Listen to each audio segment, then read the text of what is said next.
매번 오후 예배 때 특히 설교를 하게 되면 참 힘이 되는 게 앞에 기도해 주시는 분들이에요. 특히 이수영 권사님 또 올라오시면서 준비하시는 가운데 잠깐 이야기 나누던 중에 본인 기도라고 또 오늘 본문을 또 미리 몇 번 읽어보고 묵상하고 왔다고 하더라고요. 참 감사하더라고요. 그리고 대표 기도로 늘 우리 권사님들, 우리 집사님들, 또 주일마다 우리 장로님들 기도로 섬겨주시는 분들, 또 그 기도가 하나님께 올려드리고, 또한 말씀을 전한 이들에게도 또 우리 목사님들에게도 얼마나 큰 힘이 되는지 늘 기도함으로, 왜 이런 말씀을 드리냐면 많은 분들이 안 하겠다고 빼셔가지고 요즘에 우리 김윤동 목사님 많이 힘들어 하셔요. 네, 그냥 같이 이 자리를 기도하며 함께 동참하며 모두에게 또 은혜가 되고 힘이 되어지는 또 그런 섬김의 자리가 되기를 간절히 소망합니다. 오늘 사도행전 16장 말씀을 가지고 함께 복음의 생명력이라는 제목을 가지고 함께 나누어 보고자 합니다. 한 사람이 있습니다. 그 사람은 한 가정을 먹여 살리는 가장입니다. 가족을 위해서 열심히 일하는 여느 가장과 별 다를 바 없는 한 사람이지요. 그렇게 그는 자신이 맡은 일에 최선을 다합니다. 다만 최선을 다하는 건 이 일을 통하여서 그 가족이 먹고 살 수 있기 때문입니다. 그렇게 그 일을 잃지 않기 위해서 최선을 다합니다. 그런데 그가 하는 일은 그게 크게 어려운 일도 대단한 일도 아닙니다. 그냥 자리만 지키면 되는 일이었습니다. 자신이 나서서 무엇을 하려고 하지 않아도 되었습니다. 그냥 자리만 지키면 되기에, 그 장소만 지키면 되기에 일어날 가능성이 없는 일들, 예를 들어서 홍수가 나서 물이 가득 넘쳐난다든지, 태풍이나 지진 등으로 건물이 내려앉는다든지, 또는 사회에 어떤 엄청난 폭동이 일어나서 그에 대해서 대응해야 될 일이 생겨난다든지, 정말 평소에는 일어날 가능성이라고 눈꼽만큼도 없는 그런 일들만 안 일어난다면 할 일이 별로 없습니다. 그러나 그렇게 큰 일도 아니고 별거 아닌 일이라고 할지라도 그 사람에게는 너무나도 중요한 겁니다. 왜 그럴까요? 그 일을 만약 잃게 된다면 어떻게 살아야 될지 또한 앞이 캄캄했기 때문입니다. 그렇게 이 사람은 자신의 이 일이 그냥 자신의 어떤 꿈을 이루고 자신의 어떤 비전을 이루는 것이 아니라 자신의 가족을 살리는 일이었습니다.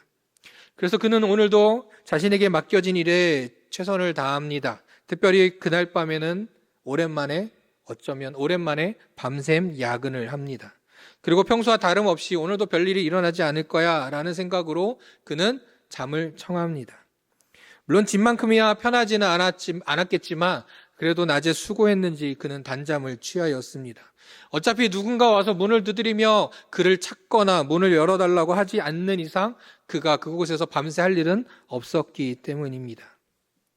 자, 그런데 앞서 말하였던 정말 일어날 가능성이라고는 눈꼽만큼도 없었던 일이 찾아옵니다. 어떤 일입니까? 자신이 일하는 곳에 지진이 생겨났습니다. 솔직히 저는 지진을 직접 경험해 본 적은 없습니다. 둔감해서 그런지 몰라도 누구는 옆에서 지진 느껴봤다고도 하는데 안양에 살면서도 저는 한 번도 느껴본 적 없지만 경험하신 분들의 이야기를 들으면 순간 정말 아무것도 할 수 없다고 하더라고요. 빨리 피하면 되지, 도망가면 되지 라고 하지만 순간 아무것도 할 수 없다고 합니다. 왜 그럴까 생각해 보면 당연한 것 같습니다. 우리에게 이 땅이란 어떤 곳이냐? 우리를 서게 하는 곳, 우리를 버티게 하는 곳, 우리를 지켜주는 곳, 우리를 일어서게 하는 곳이 땅이지 않습니까? 그런데 그 땅이 흔들린다고 한다면 그 흔들림으로 해 건물이 무너지고 벽이 무너져서 다치는 걸 떠나서 더 이상 안전한 곳은 없겠구나라는 그런 불안감이 바로 엄습해 오지 않겠습니까? 바로 이런 마음이 지금 이 사람에게 들었던 겁니다. 그는 혼란스러워합니다. 그러나 순간 자신이 맡고 있는 일을 생각해내지요. 그가 맡은 일은 우리가 말씀에서 보았다시피 죄수들을 감옥에 가두고 그것을 지키는 일이었습니다. 특히 그가 오늘 잡혀온 사람들 중에 특별한 지시를 받아서 가장 깊숙한 곳에 가두었고 그 발에 쇠고랑도 채워두었기에 사실은 이러한 일이 일어나기 전까지만 해도 도망갈 수도 없는 상황, 그 누구도 어떠한 죄수도 빠져나갈 수도 없는 곳, 그리고 누군가 구해주러 들어온다면 자신이 있기 때문에 그 어느도 도망갈 수 없는, 그래서 신경 쓰지 않았습니다. 그 특별한 사람들뿐만 아니라 다른 죄수들도 똑같이 그들이 갇혀져 있는 옥문은 아주 튼튼하게 잠겨 있었기에 염려할 것이 없었습니다. 그런데 지진이 일어나고 혼란스러운 상황 속에서 자신이 맡은 일을 생각하며 그 감옥 입구로 가 보았습니다. 지진이 났으니 먼지도 뿌옇게 났을 거고요. 한밤중이었습니다. 깜깜했겠지요. 그리고 잠을 자다가 순간 깨었기에 혼란스러운 상황 속에서 그가 바라보았는데 그의 눈에 보이는 건 튼튼하게 잠겨져 있어야 했던 옥문이 활짝 열려져 있었던 것입니다. 요즘은 아마 이런 일에 대해서 아마 다 매뉴얼이 다 되어 있을 것 같아요. 이럴 때 이렇게 해라, 지진 나면 이렇게 해라, 화재가 나면 이렇게 해라, 이런 것들이 있잖아요. 근데 이때 당시에 매뉴얼이 있었을까? 이 사람에겐 매뉴얼도 없었습니다. 왜요? 이런 일은 일어날 거라고는 상상조차 못했기 때문입니다. 그런 상황에 놓인 정말 처음 겪는 이 상황에서 그는 엄청난 두려움에 사로잡힙니다. 그의 마음속에는 계속 두려운 일들만 가득하게 됩니다. 죄수들이 도망갔나? 지진도 지진이지만 편하게 잠들어 있던 그였기 때문에 그 자신으로 인하여 죄수들이 도망간 것은 아닐까? 아, 죄수들은 다 도망갔구나. 이제 어떻게 해야 되지? 난 더 이상 할 수 있는 게 없는데 그럼 난 앞으로 어떻게 해야 되지? 이것에 대해서 나는 책임져야 되겠지? 그리고 이것을 책임지게 된다면 나는 일터를 잃게 될 것이고 어쩌면 목숨을 잃을지도 몰라. 거기에 사람들까지 손가락질을 하겠지? 맡은 일도 제대로 하지 못한 사람으로. 그럼 나는, 아니 우리 가족은 어떻게 되지? 이러한 불안한 생각들이 계속 되어지다가 그는 결론을 하나 내립니다. 그 결론은 무엇입니까? 자신이 가지고 있던 칼을 뽑아 자신에게로 향하는 것이었습니다. 그는 이제 살아가는 것이 아무런 의미가 없다 여겼던 것이죠. 그의 생명조차 무의미하다 여겼던 것입니다.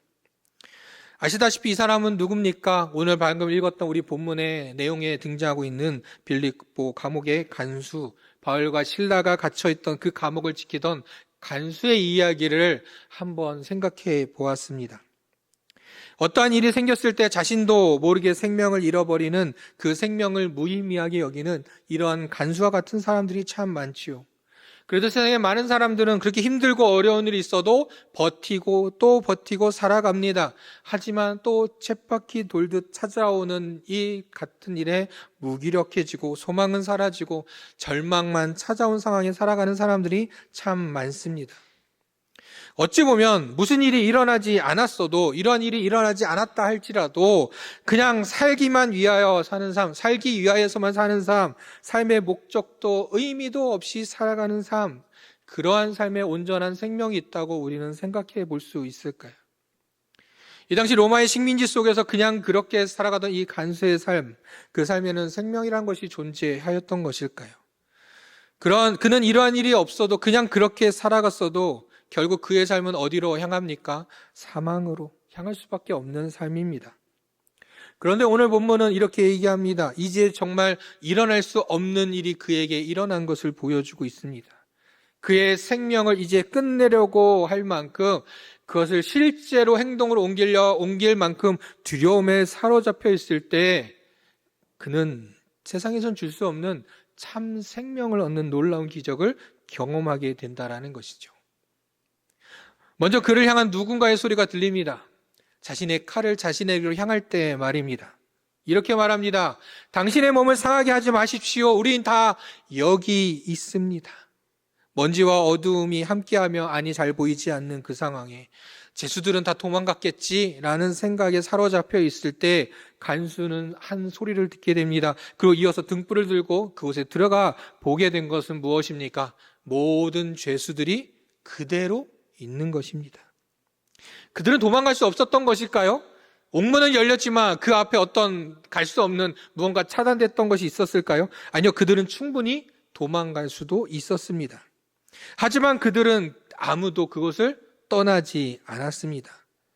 무엇 때문인지는 성경에 나와 있지는 않습니다. 그러나 우리가 알 수 있는 건 바로 밤새 울려 퍼졌던 바울과 실라의 찬양과 기도를 그 죄수들도 함께 들었다라는 것이죠. 그게 아마 죄수들의 마음을 움직였던 것입니다. 그 상황 속에서 간수는 바울과 실라 앞에 엎드립니다. 물론 순간 다리가 풀리기도 했지 않겠습니까? 죄수들 다 도망간 줄 알았는데 다 그대로 남아있으니 아이고 살았구나라는 생각을 할 수도 있지 않겠습니까? 그리고 그는 이렇게 물어봅니다. 선생님들이여 내가 어떻게 하여야 구원을 받으리이까?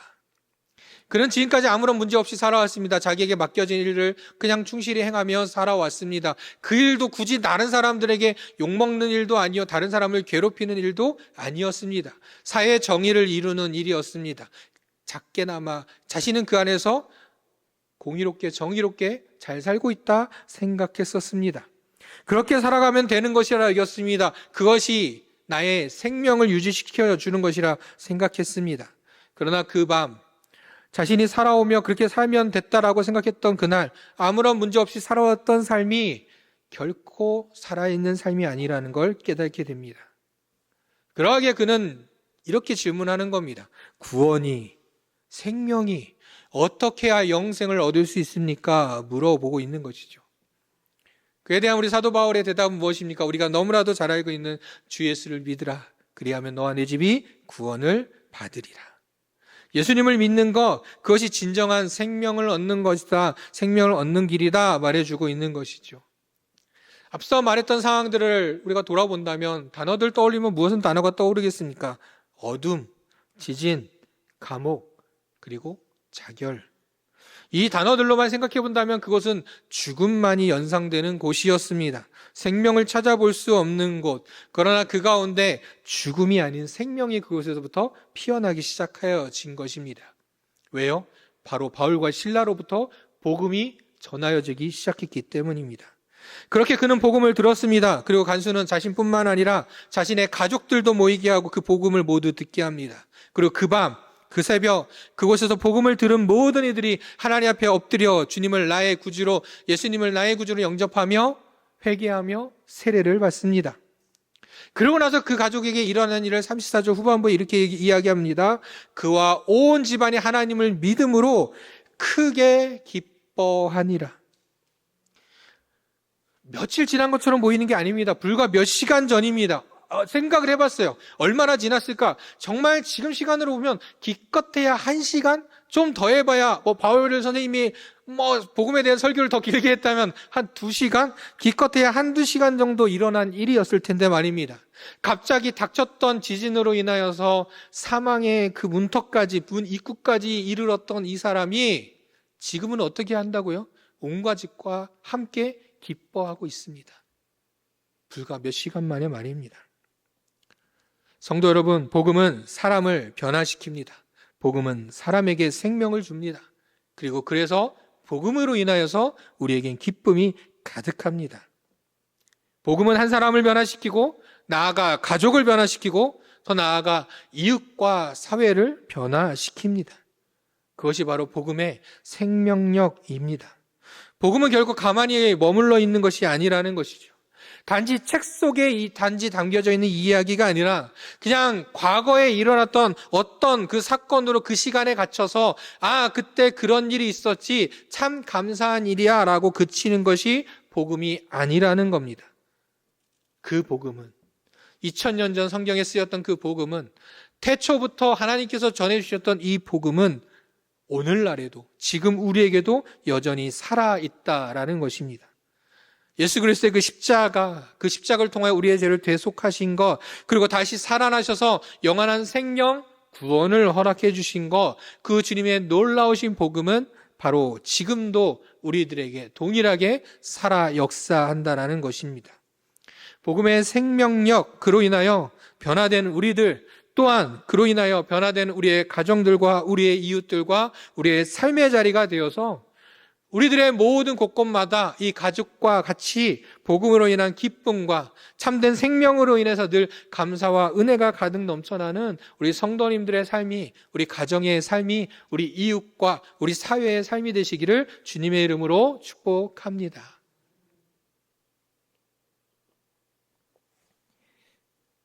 지난달부터 매주 금요일마다 1:1 제자훈련 양육자반을 진행하고 있습니다. 매주 금요일 밤마다 우리 이 목사님 통해서 우리 많은 성도님들과 함께 말씀을 나누고 있습니다. 서로 각자의 삶 속에서 일어나는 은혜의 이야기들, 또 때로는 평소에 알 수 없었던 우리 장로님, 집사님, 권사님, 청년들의 이야기를 들으면서 또한 그로 인해서 서로 중보할 수 있고, 또 그 안에서 또 말씀에 대해서도 당연히 다 알고 있지 않을까라고 생각은 했지만 그래도 다시금 그 말씀을 보면서 배우고 그 안에 또 새로운 것들을 또 깨닫고 발견하게 되면서 참 은혜에 가득한 은혜로운 시간을 참 매주 보내고 있습니다. 그런데 그 말씀의 나눔 속에서 며칠 전에 오늘 본문 이야기가 짧게 담겨져 있던 내용이 있습니다. 무엇이냐면 복음이 가정에게, 이웃에게, 또한 사회에게 어떠한 변화를 주는가 하는 질문이었습니다. 1:1 제자교육 책에 나와 있는 실제 질문은 이렇습니다. 한 사람이 예수님을 믿으면 그 사람 주위에 어떤 변화가 있으리라고 기대할 수 있습니까? 라고 하면서 1, 2, 3 나옵니다. 1은 가정, 2는 이웃, 3은 사회입니다. 그러면서 성경 본문들이 있어요. 그래서 성경 본문대로 답을 하면 이렇습니다. 먼저 가정엔 어떤 변화가 일어납니까? 오늘 말씀 본문인데요. 그 가정이 구원을 얻게 됩니다. 이웃은 어떻습니까? 요한일서 4장 말씀인데요. 하나님의 사랑이 가득하게 되고 결국 그 사랑으로 해서 그 이웃 간에는 하나님의 사랑으로 화목하게 됩니다. 사회를 봅니다. 사회는 마태복음 5장 말씀에 봅니다. 무슨 말씀일까요?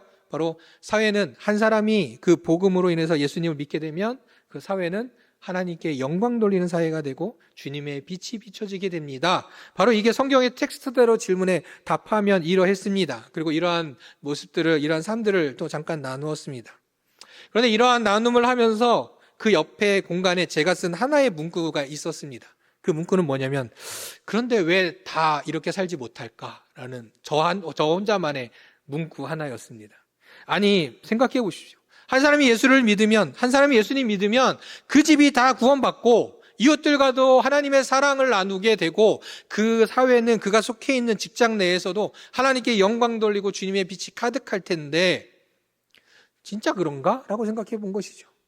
정말 예수님을 믿는 사람이 있지만, 성도가 있지만, 또 제 가정을 보더라도 제가 예수님을 믿지만 우리 가족들이, 내 동생들이 무조건 다 예수님을 믿는 건, 구원받는 건 또 아니라는 것이죠. 그럼 내가 살아가는 내 옆집 사람이 사람과 이웃과 화목한가라고 한다면 그냥 얼굴만 보고 인사만 할 정도입니다. 사회는 어떻습니까? 내가 예수를 믿었기에 사회가 하나님께 영광 돌린 모습들을 보게 되나요? 왜 다 그렇지 못할까? 한 사람이 복음을 듣고 그로 인하여 생명을 얻고 구원을 얻었다면, 말씀대로 본다면 그 사람들의 가족도 구원받고 이웃과는 하나님의 사랑으로 함께 사랑하고 화목하고, 그래서 그 사람이 속해 있는 직장이나 사회에서는 오로지 하나님께 영광 돌리는, 하나님께 영광 돌리는 일들만 가득해야 하는데, 그 한 사람을 나로 대입해서 생각해 보았을 때 그 어느 변화도 찾아보기 힘든 경우들도 있다라는 것이죠. 복음은 생명력이 있다라고 이야기했습니다. 생명력은 무엇일까? 하나님의 말씀과 같이 또 복음이 또 다른 생명을 낳는 것, 그렇게 계속 이어져 나가야 되는 것, 그것이 생명일 텐데 그렇지 않은 걸 보게 된다는 거죠. 왜 그럴까? 그 질문을 가지고 또 오늘 말씀을 묵상하면서 한번 3가지 이유를 먼저 찾아보게 되었습니다. 첫 번째는 바로 하나님의 때가 있기 때문이라는 것이죠.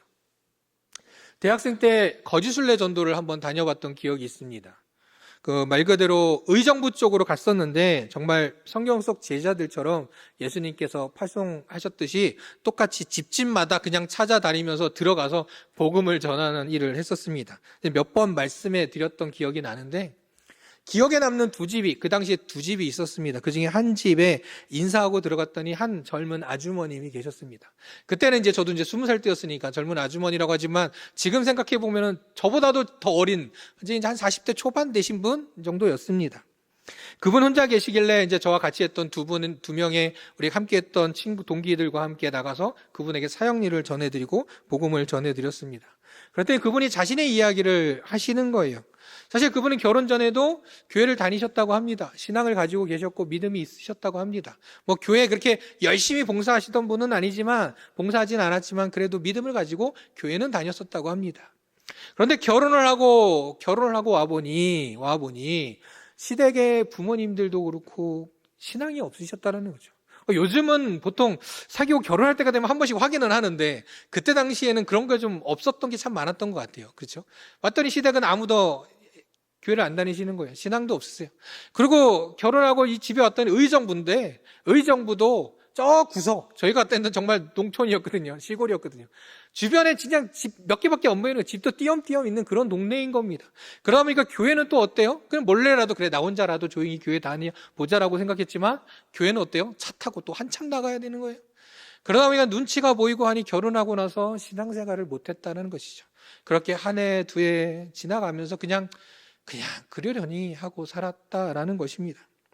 그런데 그렇게 잊고 살아가고 자신과 교회는 신앙과는 그냥 끝난 거구나라고 생각하고 있었는데 저희를 만나게 됐다라는 거예요. 그러니까 갑자기 자신이 마음속에서 내가 잊고 있었구나. 그 믿음을 잊고 있었구나라고 하면서 교회 나가야겠다라는 결단을 저희에게 바로 해주셨고 저희도 바로 그 전날 저희를 섬겨주셨던 교회가 또 있었거든요. 물론 차를 타고 나가야 하지만 그래서 하룻밤 재워주시고 식사도 대접해 주셨는데 그 교회를 소개해드리면서 꼭 교회에 출석하시라고 했던 기억이 있습니다.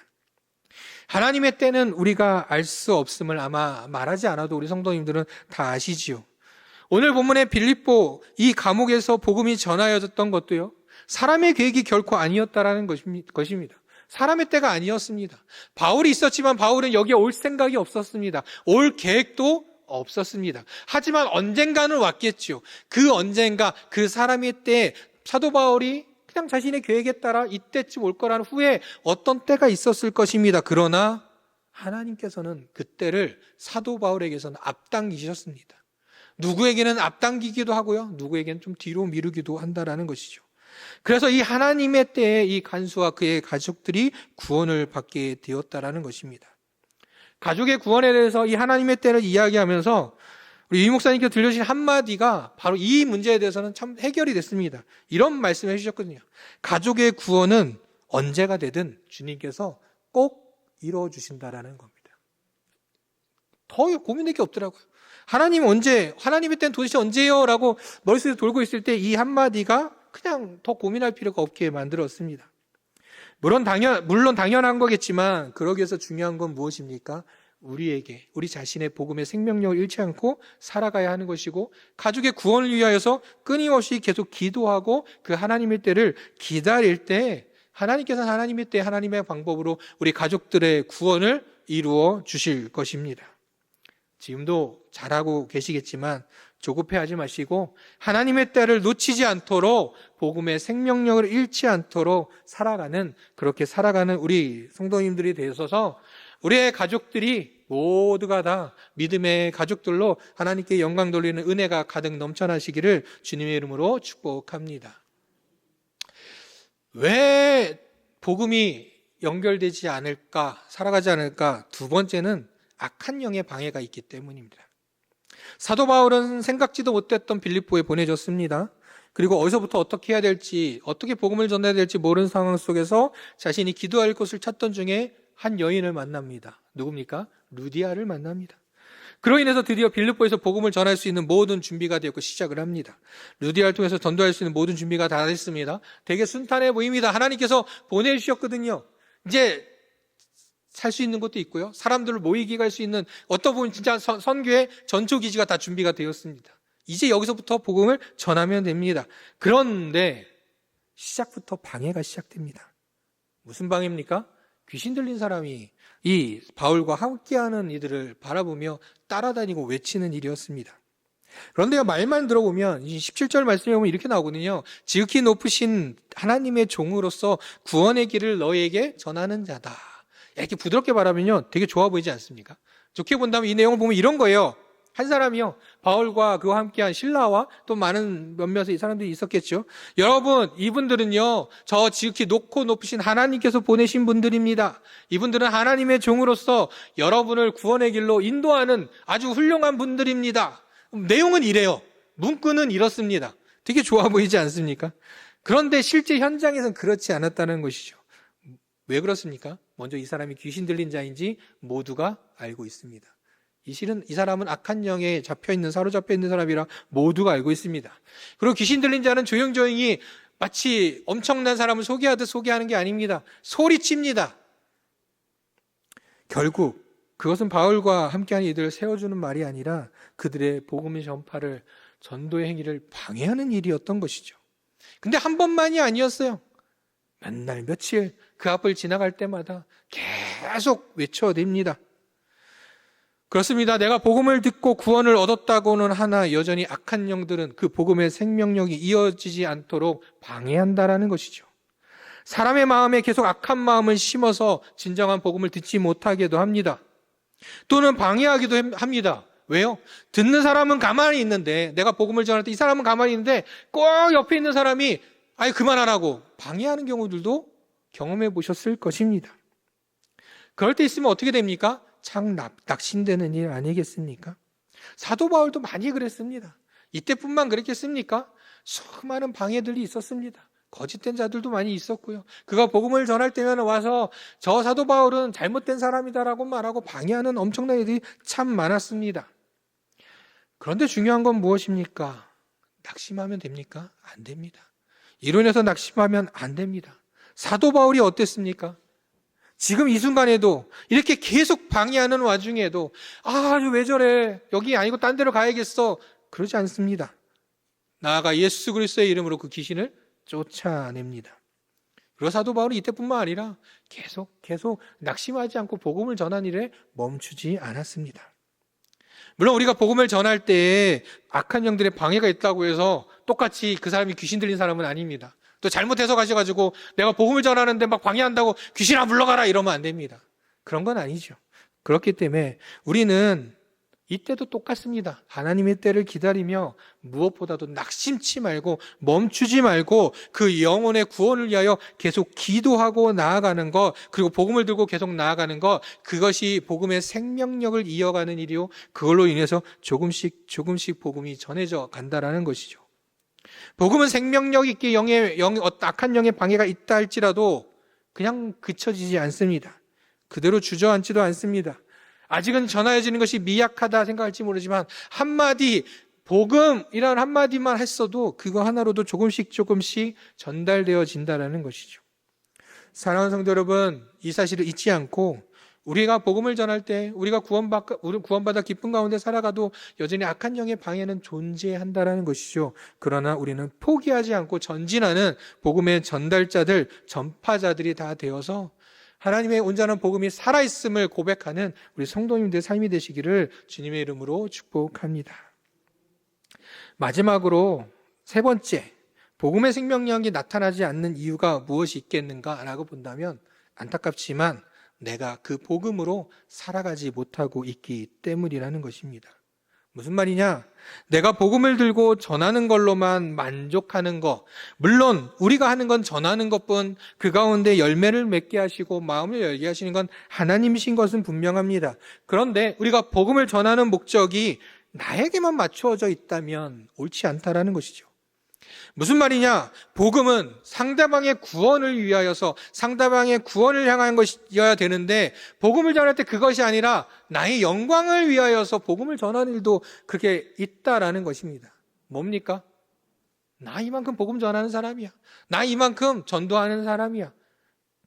나의 영광으로 인해 살아가는, 또 나의 영광으로 생각하며 영광을 위해 전하는 복음 전파는 결코 복음으로 살아가는 삶은 아니라는 것이죠. 밤새 찬양과 기도를 멈추지 않고 하나님께 영광 돌렸던 바울과 실라의 이야기, 그리고 하나님께서 옥문을 열어주시고 그의 발에 쇠고랑도 다 풀어주셨습니다. 심지어는요, 간수가 자신의 집으로, 아니 감옥에 있어야 될 죄수 이것만 자신의 집으로 초대해서 상처도 씻어줍니다. 음식도 대접해줍니다. 어쩌면 이렇게 하고 나서 간수와 가족들에게 예수님 믿고 계속 믿고 예수님 믿고 구원받는 참 예수님 잘 믿는 가정 되시기 바랍니다 라고 축복해주고 그냥 원래 누디아의 집으로 돌아갔어도 간수는 잡지 않았을 것입니다. 하나님께서 풀어주셨잖아요. 그런데 바울과 실라는 아침이 되어서도 떠나지 않았습니다. 자신들이 옥에 갇혀있던 대로 그 안에서 자신들이 행할 일을 합니다. 그렇게 어찌 보면 간수에게는 그냥 밤새 어떠한 문제도 생겨나지 않은 것이죠. 지진이 일어나고 옥문이 열리고 자신은 죽으려고 했었고, 그런데 온 가족이 구원받고 그 밤새 엄청난 일들이 있었지만 바울과 실라가 그대로 옥에 있었기에 그냥 그날 아침엔 그냥 아무 일도 없었습니다. 간수가 바라보는 바울과 실라가 행한 일은 무엇입니까? 아니, 옥문도 열어주고 하나님 열어주셨는데 가셔야지, 그게 맞죠? 라고 생각했을까요? 아니요, 바울과 실라의 모습을 보면서 그래, 저게 정의와 공의 아닐까라고 생각하지 않았을까요?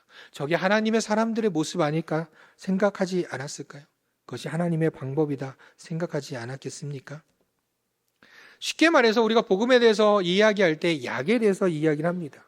누군가 아플 때 이 약 먹어봐, 그냥 이 약 먹어봐 라고 권면하는 것보다 자신이 이 약을 먹고 똑같은 상황 때 나았다라고 자신의 경험을, 체험을 얘기한다면 훨씬 더 신뢰가 가겠죠.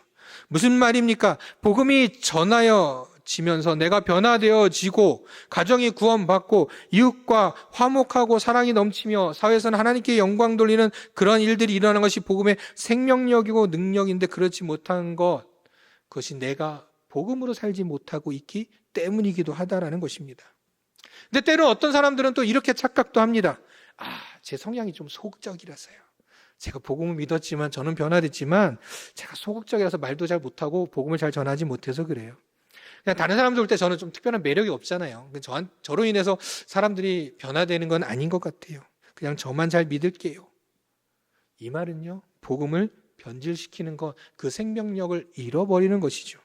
복음이 또 다른 생명을 낳아야 하지만 그렇지 못한다면 앞서 말씀하셨던 두 가지 이유, 하나님의 때를 기다리는 것, 그리고 악한 영들의 방해가 물론 있는 것들도 있지만 때로는 내가 복음대로 살지 못하고 있기 때문은 아닌가, 우리는 겸손하게 내 모습을 한번 반성해 보아야 한다라는 것입니다. 그래서 어떤 이들은 이렇게 이야기합니다.